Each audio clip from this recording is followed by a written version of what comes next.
నమస్కారం సార్.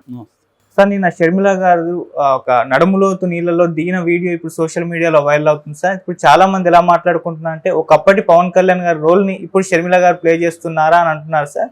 మరి నిజంగా పవన్ కళ్యాణ్ గారు రోల్ ప్లే చేస్తున్నారా? మరి అక్కడ నీళ్ళలో దిగిన తర్వాత కూడా చంద్రబాబు గారిని కాకుండా జగన్మోహన్ రెడ్డి గారిని విమర్శిస్తుంది ఎందుకంటారు సార్? దీని గురించి ఏం చెప్తారు సార్? ఆల్రెడీ ఈ విషయం మీద వేరే రకంగా మాట్లాడుకున్నాం. ప్రజెంట్ కొన్ని డెవలప్మెంట్స్ జరిగినాయి మనం మాట్లాడుకున్న తర్వాత. సో ఈ నేపథ్యంలో అసలు షర్మిల రోల్ ఏంటి, ఆమె ఎలా పనిచేస్తుంది అనేది, షర్మిలకి జగన్కున్న ప్రజెంట్ సిచ్యువేషన్ ఏమిటి, ఫ్యూచర్ ఎలా ఉండొచ్చు, అట్లాగే ఆమె ఒకప్పుడు పవన్ కళ్యాణ్ రోల్ ఇప్పుడు ప్లే చేస్తుందా అనేది మనం మాట్లాడుకుంటే ఖచ్చితంగా ఆలోచిస్తే, మనం జాగ్రత్తగా పరిశీలిస్తే ఖచ్చితంగా పవన్ కళ్యాణ్ రోలు షర్మిల ప్లే చేస్తున్నట్టే కనిపిస్తుంది. పవన్ కళ్యాణ్ రోల్ ఏంటి అసలు? పవన్ కళ్యాణ్ జగన్ ప్రతిపక్షంలో ఉన్నప్పుడు, చంద్రబాబు అధికారంలో ఉన్నప్పుడు పవన్ కళ్యాణ్ ఎప్పుడు కూడా చంద్రబాబును విమర్శించేవాడు కాదు, జగన్నే విమర్శించేవాడు. అట్లాగే ఈ ప్రజల తరపున జగన్ ఏదన్నా పిలిపిస్తే ముందే ఇతను వెళ్ళిపోయేవాడు. పవన్ కళ్యాణ్ వెళ్ళిపోయి దాన్ని డైవర్ట్ చేసేసేవాడు. అంటే ఆ మైలేజ్ జగన్కి వెళ్లకుండా తను చూసుకునేవాడు.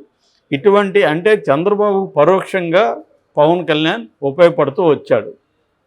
ఇప్పుడు అధికారంలో చంద్రబాబు అధికారంలో ఉన్నప్పుడు, ఆ తర్వాత ఇంకా జగన్ అధికారంలో ఉన్నప్పుడు ఇంకా తెలిసిందే విపరీతంగా జగన్కి వ్యతిరేకంగా పవన్ కళ్యాణ్ ఎలా ప్రవర్తించాడో చూసాం. దానివల్ల పవన్ కళ్యాణ్కి మైలేజ్ వచ్చింది బ్రహ్మాండంగా. ఆయనకి ప్యాకేజ్ వచ్చిందా లేదనేది ఎవరికి తెలియదు, కానీ ఆయనకి అప్పుడు కూడా ఏంటంటే అందరూ కూడా ఆశ్చర్యపోయారు. అధికారంలో ఉన్న చంద్రబాబును వదిలేసి ప్రతిపక్షంలో ఉన్న జగన్ని ఇతను తీవ్రంగా వ్యతిరేకిస్తాడేంటి అనేది అందరూ కూడా అప్పట్లో ఆశ్చర్యపోయేవాళ్ళు. ఇతను అప్పటి నుంచే ఇతనికి ప్యాకేజీ అనేది పేరు పెట్టారు. సో ఏదేమైనా అతని పవన్ కళ్యాణ్ స్ట్రాటజీ అనేది అతనికి అయితే ఫైనల్గా హెల్ప్ అయింది రాజకీయంగా. సో అందువల్ల ఇప్పుడు షర్మిల కూడా అదే రోల్ ప్లే చేస్తుంది. ఎందుకంటే షర్మిలకి నెంబర్ 1 ఎనిమి ఎవరు? జగన్. కాబట్టి జగన్కి వ్యతిరేకంగా ఏ ఆపర్చునిటీని షర్మిల వదలట్లేదు. మామూలుగా ఎన్నికల వరకు ఆమె ఉంటుందేమో, ఎన్నికల తర్వాత ఈ ప్రభుత్వం వచ్చింది కాబట్టి, ఎన్డీఏ ప్రభుత్వం అనేది కాంగ్రెస్కు దేశంలో ఎనిమి కాబట్టి ఈమె కూడా అలాగే బిహేవ్ చేస్తుంది అనేది చాలామంది అనుకున్నారు. కానీ ఇంకా రెచ్చిపోయింది. జగన్ మీద విపరీతంగా మాట్లాడుతుంది. ఏ పని చేసినా జగన్దే తప్పు అంటుంది. ఈ ప్రభుత్వాన్ని ఊరికో ఒక మాట అంటుంది తప్ప ఫోకస్ అంతా జగన్ మీదే ఉంది. అంటే వైసీపీ వాళ్ళు చెప్తున్నట్టుగా చంద్రబాబును పూలతో కొడుతుంది, జగన్ ఏమో రాళ్లతో కొడుతుంది.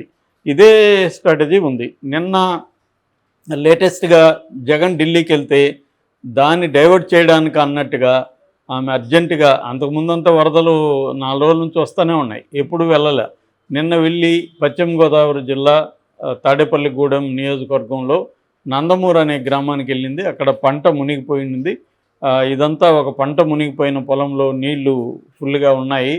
అక్కడ నీళ్ళల్లో దిగి ఆమె నిరసన తెలియజేసింది. అక్కడి నుంచే మీడియాతో మాట్లాడింది. దీంతో మీడియా విపరీతంగా, ముఖ్యంగా తెలుగుదేశం మీడియా దీన్ని కవర్ చేసింది. ఒక సింపుల్ రూల్ ఒకటే మనం గుర్తు, తెలుగుదేశం మీడియా ఎవరన్నా ఏ వ్యక్తినైనా ఫోకస్ చేస్తూ ఉందంటే ఆ వ్యక్తి వల్ల జగన్కి నష్టం అని మనం ఎవడైనా కళ్ళు మూసుకొని చెప్పేయచ్చు. సో ఇప్పుడు రఘురామకృష్ణరాజుని విపరీతంగా ఫోకస్ చేసింది తెలుగుదేశం మీడియా. రఘురామకృష్ణరాజు వల్ల ఎవరికి నష్టం? జగన్కి నష్టం. లేటెస్ట్గా కిరాక్ కార్పిన అతనుడు, అతన్ని ఎందుకు ఫోకస్ చేస్తుంది? జగన్ తిడుతున్నాడు కాబట్టి. లేకపోతే అతన్ని పట్టించుకుంటారా వీళ్ళు? అతను యూట్యూబ్ ఛానళ్ళకి ఎక్కువ అతను. అలాంటి వాళ్ళని main stream media, Telugu Desam media ఎందుకు పట్టించుకుంటుందంటే అతని వల్ల జగన్కి నష్టం అని. అంతకుముందు జడ శ్రవణ్ కుమార్కి విపరీతంగా మైలేజ్ ఇచ్చేది, అతను రివర్స్ అయ్యేసరికి అది పక్కన పెట్టేసింది. క్లియర్గా గుర్తు ఏంటంటే తెలుగుదేశం మీడియా ఎవరినైనా ఫోకస్ చేస్తుందంటే వాళ్ళ వల్ల జగన్కి నష్టం అని కళ్ళు మూసుకొని చెప్పేయచ్చు. అలాగా ఇప్పుడు షర్మిల అని తెలుగుదేశం మీడియా ఫోకస్ చేస్తుందంటే అర్థం ఏంటి? షర్మిల వల్ల జగన్కి నష్టం ఉంది, దీనికి మనం మైలేజ్ ఇస్తే మనకి వెళ్ళిపోతుంది. అది నేనేమి తప్పనట్లేదు. ఇప్పుడు అందరూ మీడియాలు ఇదే చేస్తున్నారు, వాళ్ళు ఎఫెక్టివ్గా చేస్తున్నారు. తప్పుల గురించి మాట్లాడలే, ఏం జరగబోతుందో చెప్తున్నా, నేను ఏం జరుగుతుందో చెప్తున్నా. ఇక్కడ మనం జడ్జిమెంటల్గా నేను మాట్లాడట్లేదు. ఎందుకంటే ఎవరిది తప్పు ఎవరిది ఉప్పు అని చెప్పే పరిస్థితి వాళ్ళు అందరూ ఒకటే. ఇక్కడ ఎవడి సామర్థ్యాన్ని బట్టి వాడు బిహేవ్ చేస్తుంటారు అంతే. ఇక్కడ ఏ పొలిటికల్ పార్టీలకి తేడా ఎసెన్స్లో కానీ ఏమి లేదు, అసలు ఐడియాలజీ అనేది ఏమి లేదు. ఎందుకంటే ఒక పొలిటికల్ పార్టీలో మెయిన్ నాయకులంతా కానీ మనం లిస్ట్ వేసి ఒక 50 మందిని చూస్తే వాళ్ళు ఒక 10 ఏళ్ళుగా ఒక పార్టీలో ఎవడు ఉండట్లేదు. ఏ పార్టీ అధికారంలోకి వస్తే ఆ పార్టీ షిఫ్ట్ అయిపోతున్నారు. సో అందువల్ల ఎవరికి ఇక్కడ పొలిటికల్గా ఐడియాలజికల్గా కానీ లేకపోతే ఇంకోటి కానీ వాళ్ళకి ఏమి ఉండవు. అధికారమే వాళ్ళకి పరమావధి. అలాగా ఇప్పుడు షర్మిల ముందున్నది కూడా ఆమెకు తను ఎట్లా రాజకీయంగా గ్రో అవ్వాలనేది ఆమెకున్న కర్తవ్యం. దానికి కాంగ్రెస్లో ఉంది. అది కుదరదు అనుకుంటే ఆమె కాంగ్రెస్ నుంచి కూడా బయటకు వస్తుంది. అదేమి కాంగ్రెస్ మీద ఆమె ప్రేమేం లేదు. కాంగ్రెస్ మీద కాంగ్రెస్ అభివృద్ధి కోసం ఆమె పనిచేయదు. తన అభివృద్ధి కోసం పనిచేసుకుంటుంది. దానికి కాంగ్రెస్ ఉపయోగపడితే కాంగ్రెస్లో ఉంటుంది. రేపొద్దున కాంగ్రెస్ రాహుల్ గాంధీ సీరియస్గా తిట్టాడు, అమ్మ నువ్వు చేయాల్సింది ఏంది, చేస్తున్నది ఏంది, నువ్వు చేయాల్సింది ఎన్డీఏ ప్రభుత్వానికి వ్యతిరేకంగా పోరాటం, అది వదిలేసి మీ అన్న జగన్ మీద పోరాటం చేయడానికి కాంగ్రెస్లో ఎందుకున్నావు అందుకని రేపు అడిగాడు అనుకో, ఆమె కాంగ్రెస్ నుంచి కూడా బయటకు వచ్చేస్తుంది. క్లియర్గా షర్మిల అజెండా కానీ గోల్ కానీ ఆమె జీవిత లక్ష్యం కానీ తనకి ఇంపార్టెన్స్ ఇవ్వని లేకపోతే తనకి ఆస్తిలో వాటా ఇవ్వని జగన్ను నాశనం చేయాలనేది ఆమె కంకణం కట్టుకునింది. దాని వైపున ఆమె పనిచేసుకుంటూ వెళ్తుంది. అందుకని ఆమె జగముండి ఆమె ఎవరి మాట విన్నదని విజయమ్మ కూడా వదిలేసింది అనేది కూడా చాలామంది వీళ్ళ ఫ్యామిలీ బాగా తెలిసిన వాళ్ళు చెప్తుంటారు. సో మామూలుగానే రాజారెడ్డి లక్షణాలు ఆమెకు వచ్చారు. రాజారెడ్డికి కూడా ఈ మొండితనం ఉండేది, అదే వచ్చాయని. రాజశేఖర రెడ్డి కొంత ఫ్లెక్సిబుల్గా ఉండేవాడు. జగన్కి ఈమెకిద్దరికి ఇలాంటి మొండితనం వచ్చాయని జగన్ కూడా రాజకీయంగా కొంత ఫ్లెక్సిబుల్గా ఇప్పుడు మారడం మొదలుపెట్టాడు. సో ఈమె ఆ మొండిగానే ఉంది. అంటే తనకి కక్ష జగన్ మీద ఉంది కాబట్టి దాన్ని తీర్చుకునే పనే చేస్తుంది. ఆమెకి పవన్ కళ్యాణ్ ఆదర్శం కావచ్చు, ఎందుకంటే జగన్ చేయాల్సిన ప్రతిపక్ష పని ఆమె ప్రధానంగా తీసుకునింది. దాంట్లో కూడా జగన్నే విమర్శిస్తుంది. నిన్న అక్కడికి వెళ్ళి పంట నష్టానికి దీనికంతా కారణం జగనే అని విమర్శిస్తుంది.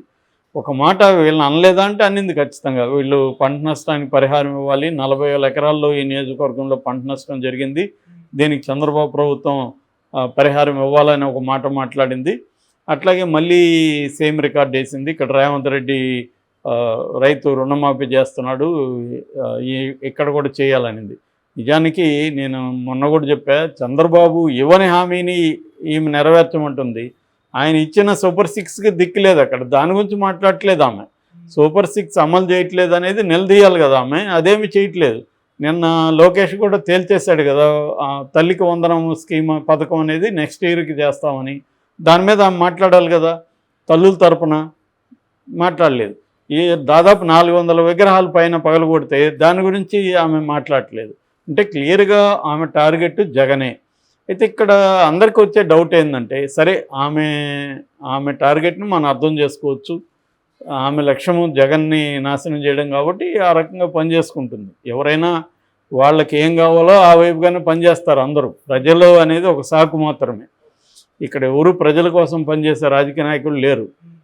అందరూ కూడా తమ కోసం పనిచేస్తారు, అవసరమైనప్పుడు ప్రజలను వాడుకుంటారు. సో ఆ రకంగా ఆమె కూడా పనిచేస్తుంది. ఇప్పుడు ఏమన్నా జగన్కి ప్రజల కోసం ఢిల్లీ వెళ్ళాడా? లేదు. తన కోసమే, తన ఉనికి కోసం, తన సేఫ్టీ కోసం, తన రాజకీయ వర్తమానం భవిష్యత్తు ఈ రెండింటి కోసమే జగన్ వెళ్ళాడు క్లియర్గా. సో అలాగే షర్మిల కూడా తన రాజకీయ భవిష్యత్తు కోసమే ఆమె చేస్తుంది, దాంట్లో తప్పు లేదు. కాకపోతే ఇక్కడ కాంగ్రెస్ ఎందుకు ఆమెను అలో చేస్తుంది? ఒక పక్కేమో ఢిల్లీకి వెళ్ళినప్పుడేమో ఇండియా కూటమిలో 8 మంది, దాదాపు 8 పార్టీలు జగన్కి సపోర్ట్ చేశాయి, జగన్కి అక్కడ సపోర్ట్ చేశాయి. ఇంపార్టెంట్ పార్టీలు అన్నీ కూడా, ఆపు వెరీ ఇంపార్టెంట్ పార్టీ ఇండియా కూటమిలో, Trinamool Congress important party, Akhilesh Yadav important party, Shiv Sena Uddhav ఠాకరేది, జేఎంఎం ఆల్రెడీ అధికారంలో ఉంది జార్ఖండ్లో కాంగ్రెస్తో కలిసి.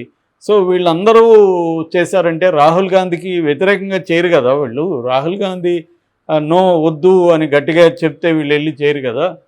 క్లియర్గా వాళ్ళు ఏంటంటే మోడీకి వ్యతిరేకంగా ఎవరు గొంతు విప్పినా సపోర్ట్ చేద్దాం అనేది వాళ్ళకున్న టార్గెట్. వాళ్ళకి ఆంధ్రప్రదేశ్ రాజకీయాల పట్ల ఇంట్రెస్ట్ లేదు. మోడీకి వ్యతిరేకంగా దేశంలో ఎవరు గలం విప్పి ఢిల్లీకి వచ్చినా, ఒక మాజీ ముఖ్యమంత్రి వచ్చాడు కాబట్టి మనం దాన్ని ఉపయోగించుకొని మోడీకి యాంటీగా మనం ఉద్యమాలని బిల్డప్ చేయడానికి ఇది ఒక ఆపర్చునిటీకి ఉపయోగిద్దాం అనేది వాళ్ళకున్న గోల్. ఎవరి పొలిటికల్ గోల్కి అనుగుణంగానే వాళ్ళు బిహేవ్ చేస్తారు. సో అలాగా వాళ్ళు చేశారు.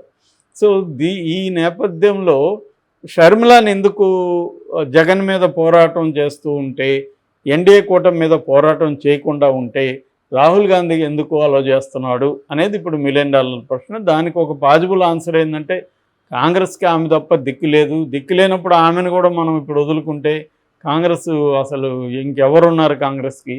సరే ఆమె మంచో చెడ్డో ఒక కాంగ్రెస్ ఫేస్గా ఉంది కదా అని వదులుతున్నట్టుగా మనకు కనబడుతుంది. ఇది ఏమన్నా ఓపెన్గా జగన్ కానీ రేపు ఇండియా కూటమి వైపు వెళ్తే అప్పుడు షర్మిలాకి ఇబ్బంది అవుతుంది తన గోల్కి.